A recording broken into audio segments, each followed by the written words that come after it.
guys. Starting with Brendan on the end.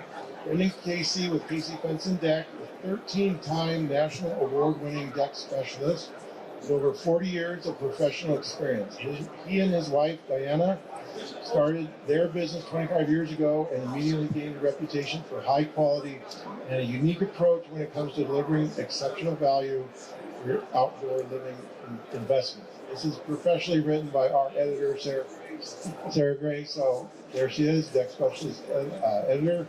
Well, they sound really good. So John Lee, founder and CEO of DeckSouth. John works closely with his team to design and build beautiful backyard decks for their clients.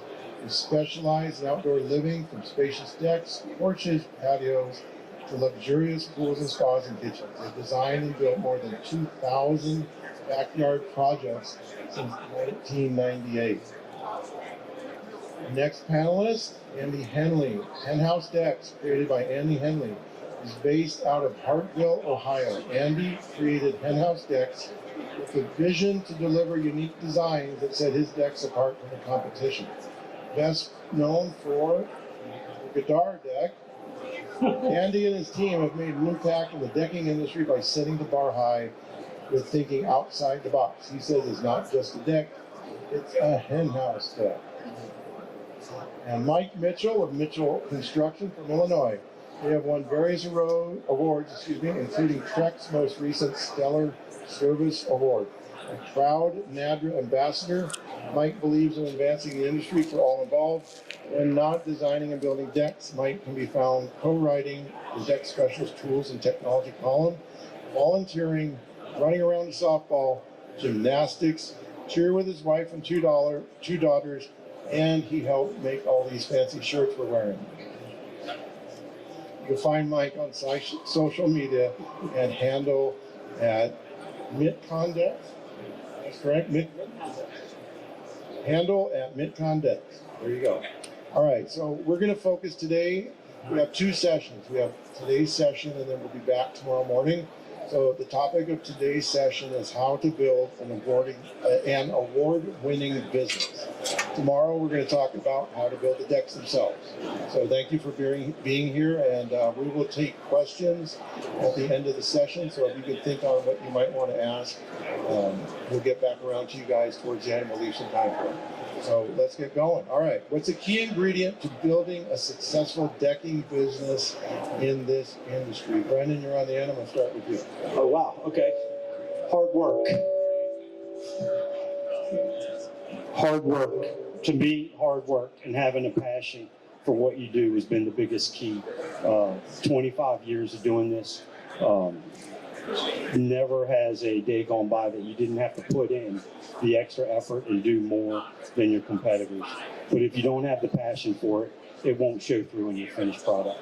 And I think those are two of the most important things that we do. Yeah, thanks, John. Yep. Read that question. What is the key ingredient to building a successful decking business in this industry? I think we could be here for hours for that one, right? But team. I think the right team, whether it's 2 or 22, it needs to be the right team. The vision needs to be there. I'm big on that, right? Setting the vision, getting everybody to buy in it, row all in the same direction, right? Even if you make mistakes, you're going in the same direction, you can course correct. But I think it starts with the team. Andy, how about for you? Yeah, I'm going to ripple off of what John said about team, but not just my carpenters and sales and stuff like that, but also like the team as far as like my lumber yards go, having a good relationship with my lumber yard so they know they can give me updates on if material's increasing, and they know that if there's a certain job that's important that I need to get out there right away, they get it there. It just keeps the stress away. The other thing would be making relationships with manufacturers. Manufacturers have tons of tools to help you in marketing, and they're willing to help you. You just got to develop those relationships with those manufacturers and establish a good network around you. And I think that's a key thing for somebody starting out and wants to increase their business. I see a lot of the manufacturers in the back point with themselves, so yeah, I think you'll get some agreement on that one. All right, Mike, how about yourself? What is the key ingredient to building a successful decking business in the industry? I would say communication, and that would be everywhere, starting from communicating with the customer, communicating with your team, with your accountant, with your lawyer, and just being open and having those conversations, hard conversations, easy conversations, but just being transparent and communicating. All right, the next question, and we got a request, keep the mic up by your mouth so we can all hear y'all. Brendan, you're pretty loud, so I don't think that's going to be an issue. You were booming to start, so. All right, how do you grow demand for your company and increase the size of projects? I think growing demand for your company starts by just, once you do beautiful work, you got to take a lot of pictures. You got to do the drone shots, the different styled shots, and have the right photography work to show clients what you can do. The more you show them, the more confidence they have. And when you've developed your own unique style that sets you apart from all your competitors, when you can show more and more that you're more custom than the next guy, more people want your style, and then your jobs really do start to grow from there. I'll repeat the question. How do you grow demand for your company and increase project size? So for us, it's been focused around the design. As we find the right clients and grow the business, it truly has been based on what we're able to show the clients that we can build them. So we're really heavy on the design side. Now, along with that, I think you hope that in your marketplace the demand continues, right? Whether you win the business or you lose the business, you've been able to create and show a client what kind of magic can be done in their backyard. Whether they choose you or not, they're going to talk about you at their tennis, at their bunco group, at church, at the water cooler. Maybe it's not time to build that project, but for us, at least, when we start with the design and we go all in on that, creating something that's realistic, that we can really check all the boxes of what they're trying to accomplish, that's what we found that to be successful. As your design, are you using outside influences? Are you looking at other things that have been produced, or are you trying to be original? If my eyes are open, I'm looking at other influences. You're paying attention to everything that's happening. You're checking other stuff out. Sure. And how much does the setting and what you're dealing with dictate the design? You're designing around what your available space, right? Yeah, I mean, I nerd out a little bit on it. I mean, you look at beauty, you look at form and function. You try to look at the trilateral and try to bring it all together. But certainly, site-specific stuff is important. Budget and all that kind of stuff. But the site drives a lot of it, certainly. I mean, you can't be cookie cutter and just stick everything on the same house. Right. Andy, yourself, how do you grow demand for your company and increase the project size? Yeah, for me it was building a brand that set myself different from my competitors. That's why my slogan, I always say, it's not just a deck, it's a Hen-House deck, and I live by that because, people think that the deck is just an access point from their back of their house to the ground, and I feel like they forget that there's artistry in this industry. And I like to set myself up and know that when customers are hiring me, they're not just getting a deck, they're getting this piece of art. They're getting my passion, everything that I've dumped into my career. And every job I look at, I treat everyone, even if they're small to big, just kind of like that. And I think that sells itself, So that would be my advice: is build a brand and stay true to your brand. So. Right? One more time. So. How do you grow demand for your company and increase the project size? I don't know if you guys have addressed that. I mean, is that an objective to increase the size of the project, or? So yeah, absolutely. I think the biggest thing would be not being afraid to say no. That would mean you're going to get a lot of calls, you're going to get a lot of inquiries for projects, and if you can't say no, you're going to end up with all of those projects that you didn't necessarily want or wouldn't be fitting for your company. And then on top of that, the design thing is huge too. So separating yourself by creating that space that can be used, whether you're going to build the whole thing out or not, but setting that design up so that the the vision can be there, and it allows you to expand and build more in that space. Do you ever have like multiple designs, or this design I'm offering you, but we can do this, this, and this in addition? Yeah, I mean, I don't think there's ever been a one and done design. It's always there's always revision 1, 2, 3, and adding those other features in the design has definitely been helpful in increasing the project size and what's all involved with it. Brendan, I'm curious. You did not address the increase the project size. I mean, is that something that when you're dealing with the clients, are you looking at that? We do increase project size a lot by just, for me, it's been working up in size over the years. We started off like a lot of guys building a 20 by 12 townhouse deck or a small job. But by being able to show the different unique features that we create into our jobs, that's what's actually caused us to be able to increase the size. And then showing off things like our picture frame borders or custom railings and cocktail rails and bar rails and extra lighting. When people see that you're willing to go and the extra mile and create those extra things for them, then they want to start talking about the larger decks, and you become a contractor that they seek out for the larger jobs. So it's not just something that you snap your finger and become a bigger deck builder.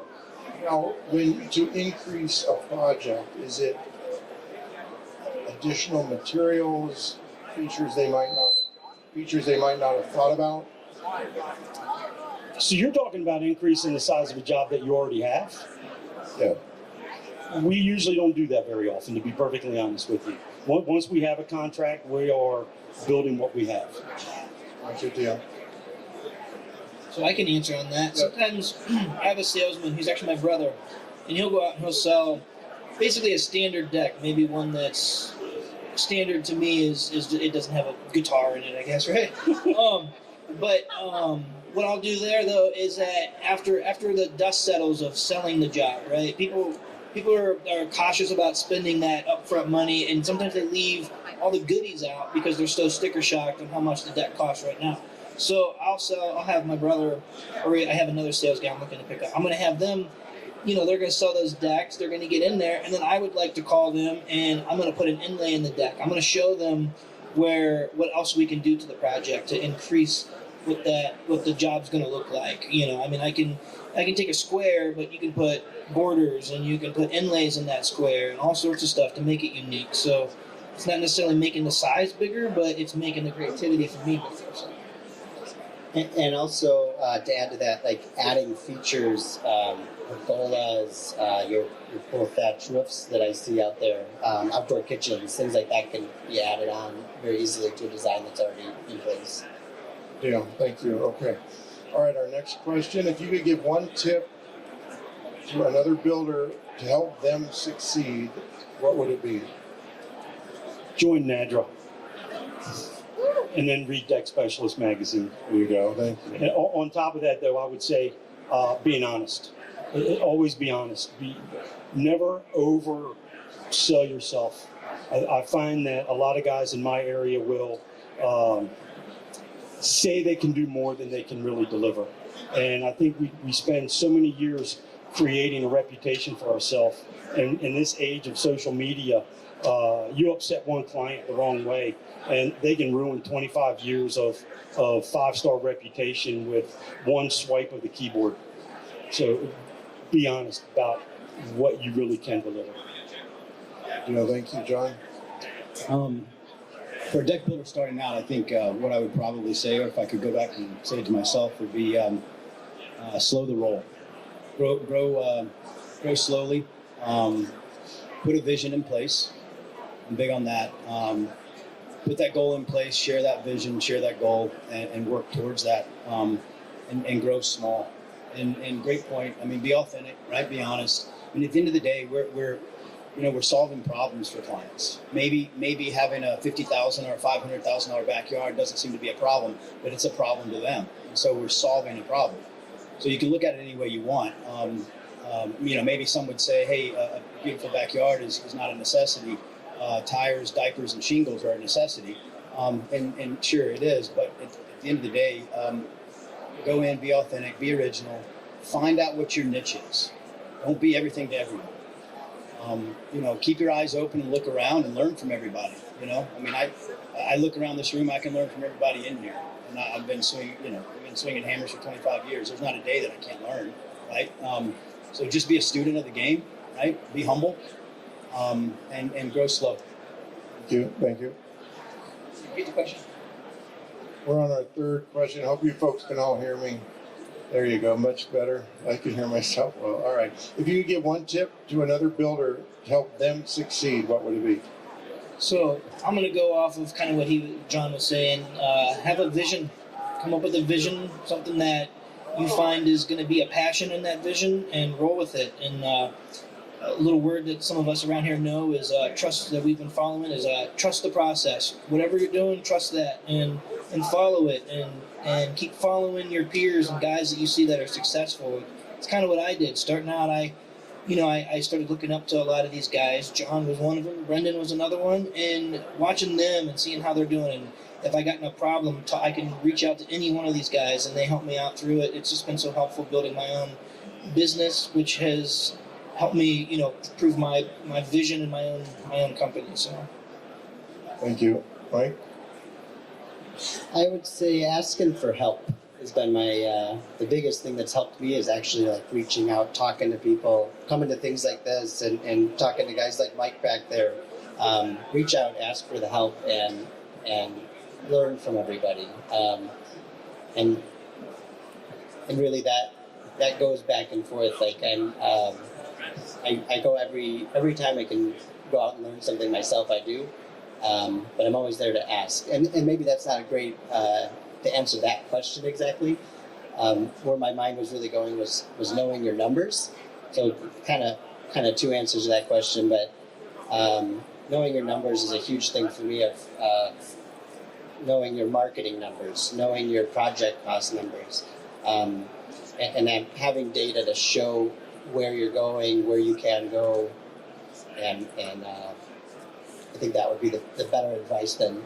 Don't go upside down, is what you're saying. Keep an eye on it.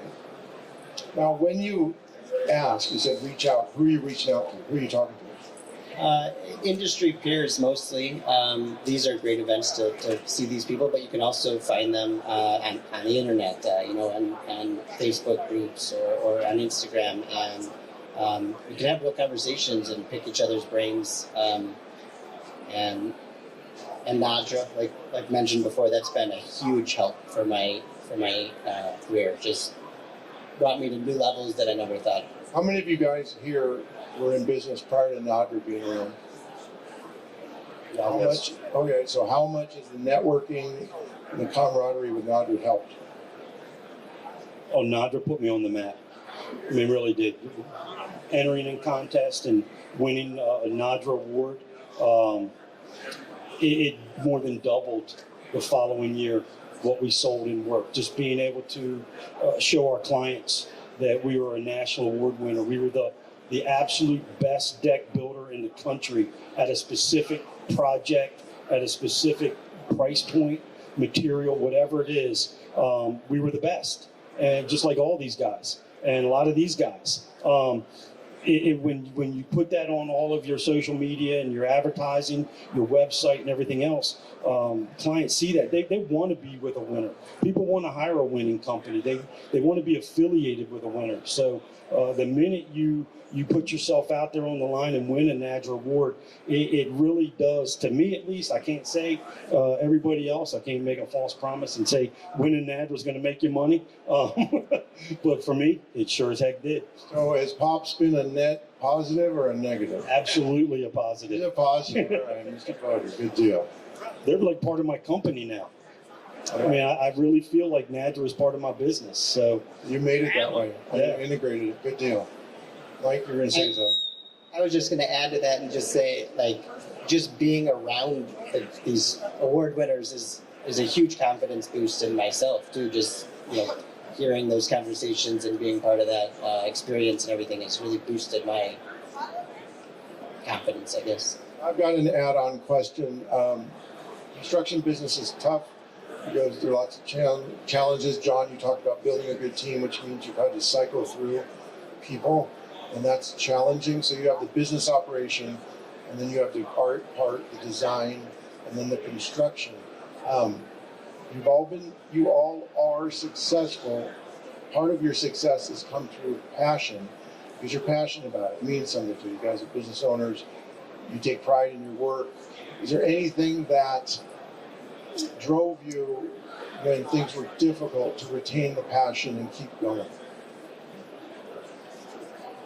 Well, I did this work to put myself through college. So I started out as a history major and thought, what am I going to do with that when I get out of school? I'm not going to teach history.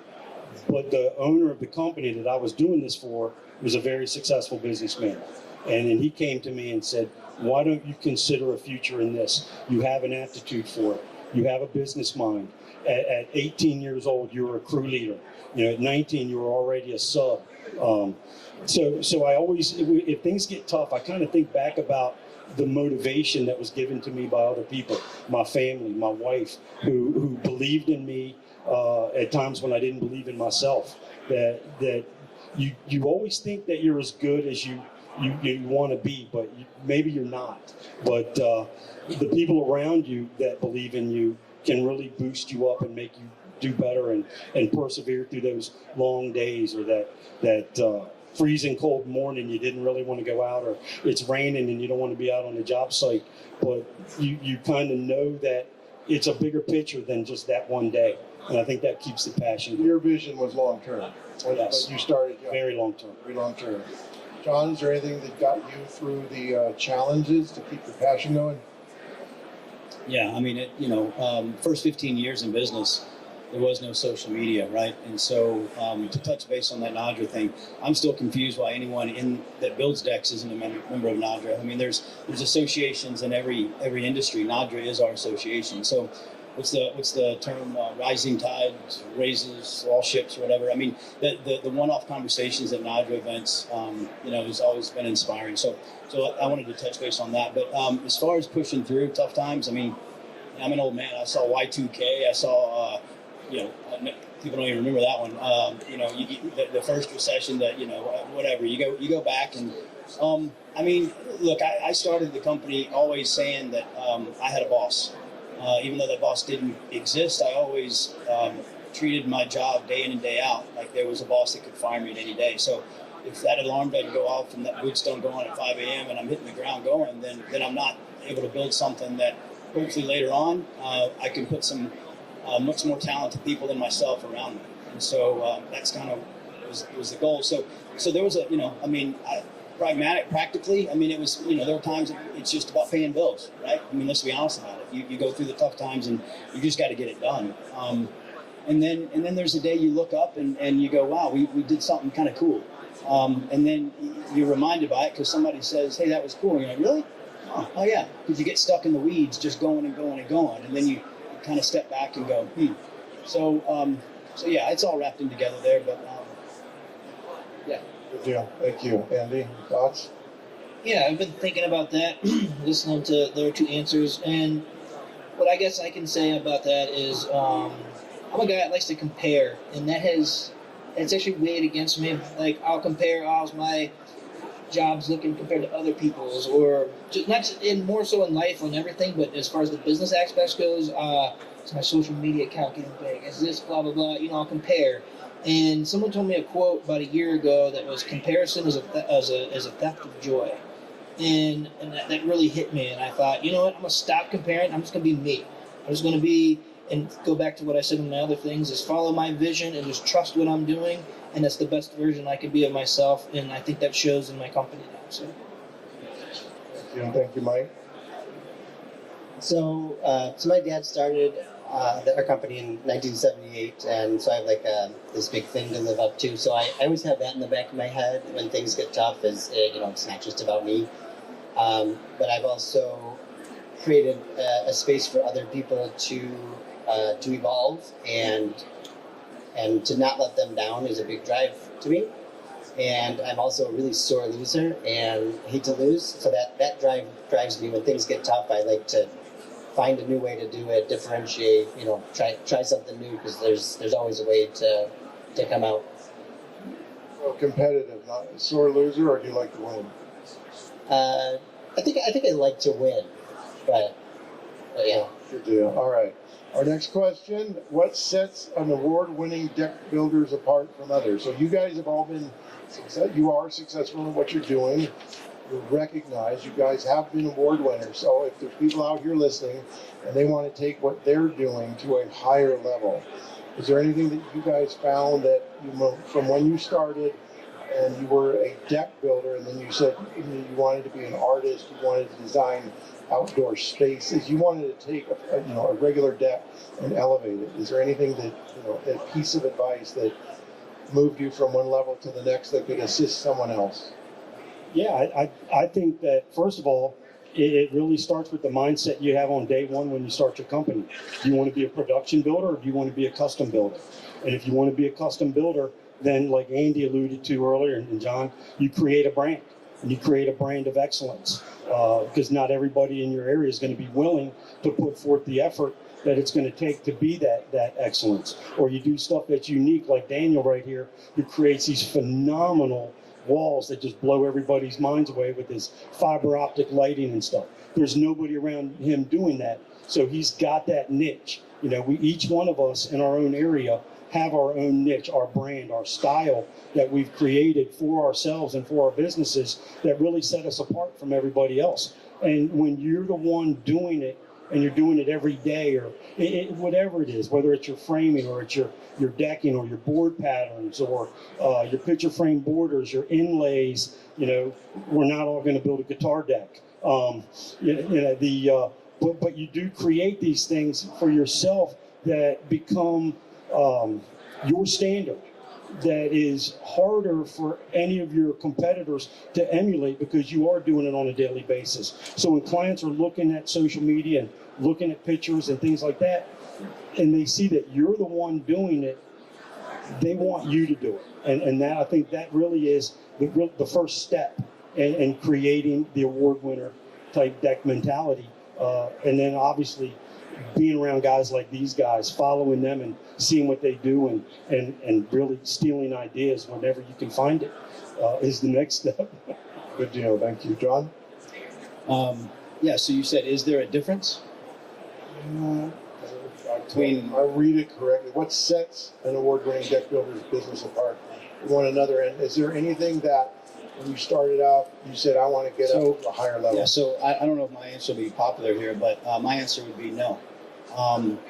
What I mean by that is, we are blessed, honored, and thankful to win any design that we've won, but it hasn't changed a day of our lives in terms of the way we go about things. I haven't changed a single thing that I've done since the day that we were honored by others to say, hey, that's a nice project. Completely thankful and completely honored. And it has helped business from a marketing side, no doubt about it. But there's plenty of amazing builders that haven't won awards. So my thing would be, you chase quality, you chase craftsmanship, you chase that vision that you put out there. The awards will probably come. If they don't, so be it. You win your battles, right? And so at the end of the day, you create beautiful spaces for your client. And if other people want to recognize that and give you an attaboy, awesome.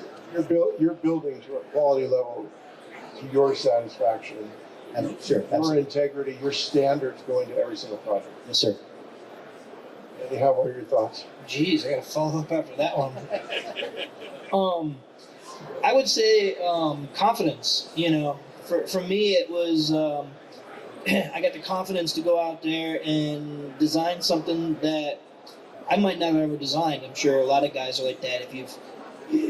No one's done that fiber optic thing. You just had a vision and you did it, and you had the confidence to do it, and you killed it. So for me, that's what it's like. Is just having that confidence to go out and create a space that is unique, and winning those awards kind of boosted my morale, I guess. So. Thank you, Mike. That's got a lot of good answers over here.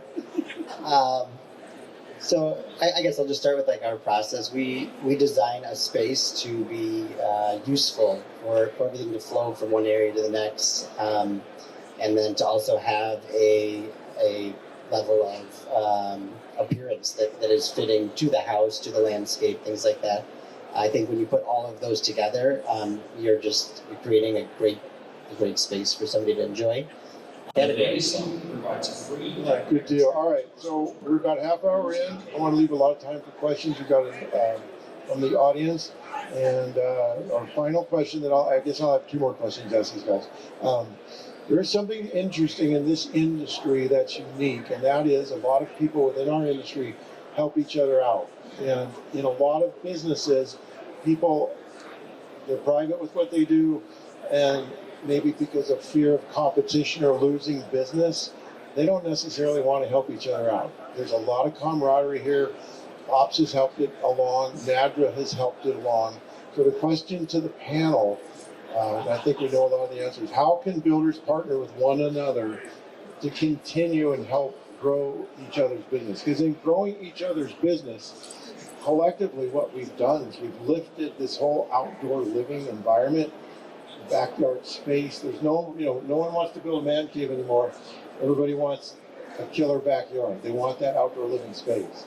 So, you guys have been incredible because each one of you fosters and helps others. So is there anything in particular that you'd recommend? I mean, is it an ego thing? Is it confidence that no one's going to take your business from you because you're so damn good at what you do? I mean, if there's anything you can mention there. Well, I think, first of all of us, everyone here, has a certain amount of ego and confidence that we have something that nobody else in our area has. But on the other side of that, for an example, a couple weeks ago, I reached out to David Settlemeyer right over there. I had a question on a deck project of bending something a certain way. And I wasn't really sure about it.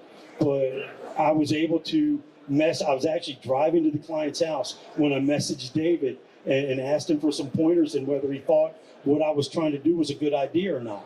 Before I got to the guy's house, David had already responded and given me the full method, the temperatures, the timing, everything.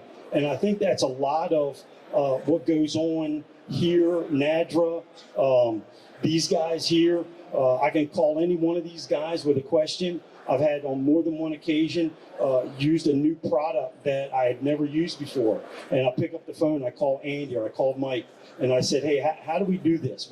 Give me some tricks to make my day go easier that I can pass on to my guys. And they were immediately willing to do that. And I think part of it is you gotta ally yourself with people in this industry that are already successful. Success breeds success. So if you ask an idiot a question, you're going to get a bad answer, right? You ask guys that know what they're talking about a question, you're going to get good advice. So why not go to some of the best, most creative guys on the planet that are doing this and are successful at it? And it's guys sitting up here. It's the guys sitting out here that are here to learn. We're all learning from one another to become better at what we do. I mean, it's. Thank you very much, John. Yeah, so I think it's a duty, right? At least for me, I had starting out, I had some guys that helped me, right? Tom Jakes, Dave Tibbetts, Bobby Parks. They were instrumental in giving advice, when I asked. And so for me, I think it's just about giving back, right? I think it's a different mindset, right? I love the mindset that we have here. It's an abundance mindset, not a scarcity.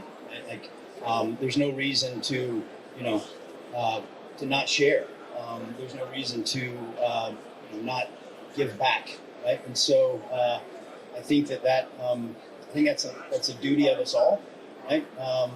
Because there's strength in numbers. And so when you look at statistically the numbers of custom deck builders and custom contractors in the backyard in a national footprint, the numbers aren't quite as big as they need to be, quite honestly. They need to be much bigger. And so as we band together and like Dave, and talking about just asking stuff, and giving pointers. I mean, I know I don't have all the answers. I can probably tell somebody what not to do because I've screwed up that many times. I might not be able to tell them what to do, but I can certainly tell them what not to do in 25 years. But yeah. So I think it's just I think it's an honor, quite honestly, right, to be able to share some of the stuff that you can, because that's all we got is our experience. Good deal. Thank you very much. Yeah, we're actually missing a person on the panel, Clint Webb. He couldn't make it, but the reason I bring that up is Clint runs a page on Facebook. Most people should have heard of it because it's got a ton of people on there, but it's Deck Building 101, and I think this is a good thing to talk about because actually Mike and myself are moderators, so we see everything come through, we approve it, and we try to comment. We try to be positive. Everything that people post. Just because someone builds a 12 by 12 wood deck, I mean, it's great. I like it. Thumbs up, or great job, guy. Encouragement, And I've had people reach out and say that they appreciated me reaching out, telling them that they've reached out with questions. I know they've asked Mike questions. They've asked me. Brendan's helped guys start businesses through just that page. So that page is so powerful for everybody. I mean, it's having the guys that are kind of already there that had the OGs helping them through. Well, now we're becoming the OGs for the next generation coming up. And I think that that's a powerful tool to help keep this industry strong and make it even bigger than what it is. So. Good deal. Thank you. Let me just repeat that one more time. It takes a while to get down here. How can builders partner with one another to help grow their businesses? Okay. Going back to my dad starting the company. So in his era, there was no communication of how to build stuff with fear that everybody around you was going to steal your ideas and build your way and take your dollars out of your pocket. I've got completely the opposite mindset because I love to learn, so I try to gather all the information I can from everybody. So I like to as much as I can, I like to give that back. And even in a local community, that seems to just elevate all of the builders. Everybody's building better. It creates it elevates even the building in your own town, because those guys are going to then set themselves apart from the people who shouldn't maybe necessarily be building. And I think the outdoor living space has a lot of people coming into it that would benefit highly from all of that. So, Good deal. All right. Now I've got another question, a bonus question. The importance of continually learning. So you guys all have a lot of experience. You've done this a lot. So how often are you how do you put your time into continuing learning new things, and the manufacturers of materials that are changing what can be done? How are they helping you guys as well? All right, well, that's kind of an easy one really for me because one, I was slow to get on social media, first of all, but now I use it as a tool for my company. I scour social media looking for ideas. So from that perspective, like that Facebook page we're talking about, I follow every guy in here. I follow their work, and I'm learning, and I'm looking to borrow ideas from what they do. I'm always looking for something new because I think the minute you get stagnant and you stop seeking out that knowledge, the world's going to pass you by. The industry's going to leave you in the dust, and you can either be the shepherd or you can be one of the sheep. So I think you got to be at the front of it, or you really are missing out. So I think there's something that I've picked from every guy that I've followed on social media.